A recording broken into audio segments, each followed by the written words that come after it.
আমরা জ্বালানি নিরাপত্তার ক্ষেত্রে সম্পূর্ণভাবে অনেকাংশেই আমরা মধ্যপ্রাচ্যের উপর নির্ভরশীল। জাহাজের মাধ্যমে সমুদ্রপথে পণ্য আনা নেওয়া করার যে ব্যবস্থা তা ব্যাপকভাবে ব্যাহত হবে। মধ্যপ্রাচ্যের যুদ্ধ শুধুমাত্র মধ্যপ্রাচ্যের মধ্যে সীমাবদ্ধ থাকবে না, এটা সমগ্র পৃথিবীর নিরাপত্তার ক্ষেত্রে একটি অত্যন্ত নেতিবাচক প্রভাব ফেলবে বলে আমি মনে করি। মধ্যপ্রাচ্যের শান্তির জন্য বর্তমানে যা চলছে তা সম্পূর্ণভাবে নেতিবাচক। কারণ মধ্যপ্রাচ্যে আমাদের মনে রাখতে হবে 2023 সালের অক্টোবর মাস থেকেই ইসরায়েল এবং হামাসের মধ্যে যখন থেকে সংঘাত শুরু হয়, বা গাজায় বর্তমানে যে হৃদয় বিদারক পরিস্থিতি, এই সব কিছু মিলে কিন্তু মধ্যপ্রাচ্যের পরিস্থিতি এখন বর্তমানে খুবই ঘোলাটে। এখন যখন ইসরায়েল এবং ইরান মধ্যপ্রাচ্যের অন্যতম দুটি প্রধান সামরিক শক্তির মধ্যে এই যে সংঘাত শুরু হয়েছে, এবং তা যদি মধ্যপ্রাচ্যের অন্যান্য দেশগুলোকে জড়িয়ে একটি বড় যুদ্ধে পরিণত হয়, তা নিশ্চয়ই কারোর জন্যই মঙ্গল বয়ে আনবে না। প্রশ্ন জাগতে পারে যে বাংলাদেশের জন্য এর প্রভাবটি কি। আমাদের প্রথমেই মনে রাখতে হবে যে আমাদের একটি বিশাল জনগোষ্ঠী মধ্যপ্রাচ্যে, বিশেষ করে উপসাগরীয় অঞ্চলে কর্মরত বা বসবাসরত। আমরা জ্বালানি নিরাপত্তার ক্ষেত্রে সম্পূর্ণভাবে অনেকাংশেই আমরা মধ্যপ্রাচ্যের উপর নির্ভরশীল। তাই মধ্যপ্রাচ্যে যখন কোনো সংঘাত হয় তা সরাসরিভাবে আমাদের উপর প্রভাব ফেলে।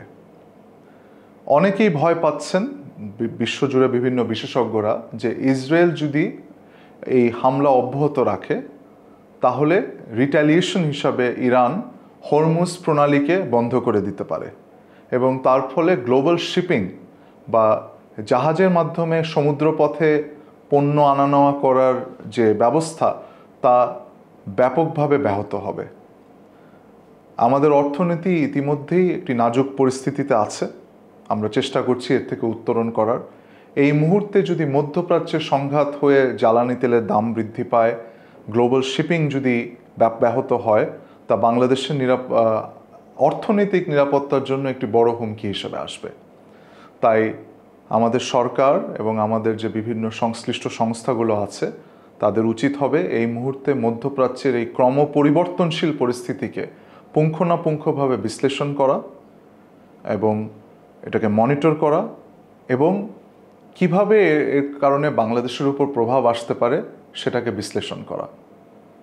আজকে পুরো পৃথিবী জুড়ে মধ্যপ্রাচ্যের সংঘাতের ব্যাপারে একটি বড় রকম আশঙ্কা বিরাজমান। কেউ চাইছে না যে মধ্যপ্রাচ্যে আরেকটি যুদ্ধ সংঘটিত হোক, এবং যুদ্ধটি সংঘটিত হোক এমন দুটো দেশের মধ্যে যাদের মধ্যে বহু বছরের সম্পর্কের বৈরিতা আছে।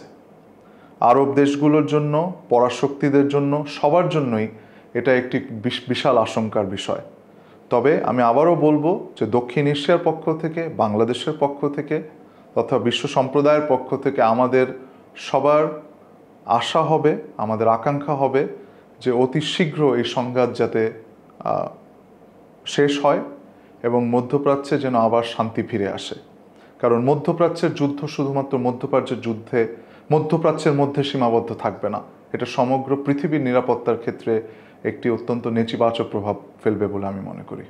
যদি যুদ্ধটি একটি ব্যাপক আকার ধারণ করে, তাহলে আমাদের যে নাগরিকবৃন্দ যারা মধ্যপ্রাচ্যে অবস্থান করছেন, তাদের ব্যক্তিগত জানমালের নিরাপত্তার ব্যাপারে আমাদের এখন থেকেই ভাবতে হবে।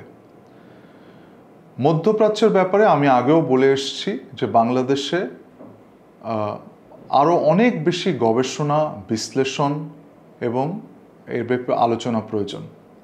কারণ মধ্যপ্রাচ্যের সাথে আমাদের একটা বিশাল অর্থনৈতিক সম্পর্ক জড়িয়ে আছে, এবং যেহেতু একটা বিপুল জনগোষ্ঠীর সেখানে অবস্থান, তাই মধ্যপ্রাচ্যে কি হচ্ছে, মধ্যপ্রাচ্যের যে ক্রমপরিবর্তনশীল পরিস্থিতি, সেটাকে সবসময় আমলে নিয়ে আমাদের পলিসি মেকিংয়ের ক্ষেত্রে চিন্তা করতে হবে। তাই আমি আশা করব যে ভবিষ্যতে মধ্যপ্রাচ্যের বিষয়ে আমাদের আরও আলোচনা, পর্যালোচনা, বিশ্লেষণ হবে, এবং আমরা দেশের ভিতরে মধ্যপ্রাচ্যের বিষয়ে বিভিন্ন স্পেশালিস্ট নলেজ আমরা ক্রিয়েট করতে সক্ষম হব।